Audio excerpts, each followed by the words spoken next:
Confusion ఉంటుంది వాళ్ళకి.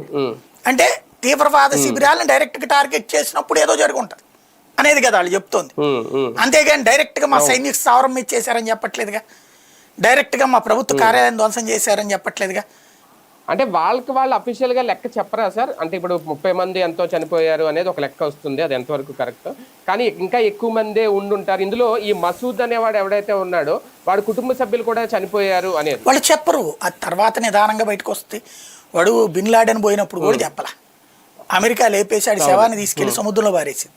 లేదంటే ఆడి బాతి పెట్టి మళ్ళీ చనిపోయినా, ఒకవేళ మసూద్ చనిపోయినా ప్రకటించారు, ఇంకొకరిని ఎవడో మసూద్ పేరుతో తిప్పుతారు, మళ్ళీ అవి నడుస్తుంది అనమాట.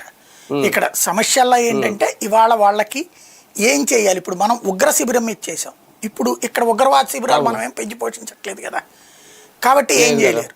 కానీ వాడు ఒక ఆస్పెక్ట్ లో వాడు పాయిజనస్ పర్సన్ కదా.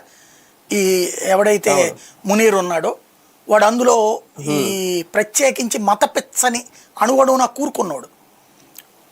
అందుకని వాడు మత ఉద్రిక్తతలే సృష్టించాలనుకున్నాడు. ఇప్పుడు ప్రత్యక్ష యుద్ధంలో వాడికి గెలవలేడు.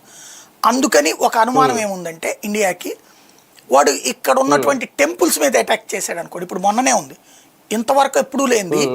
దాన్ని ఏమంటారు, సర్ప్రైజ్ అటాక్స్, లేకపోతే కనుక ర్యాండమ్ అటాక్స్ చేశారు ఇంతకాలం.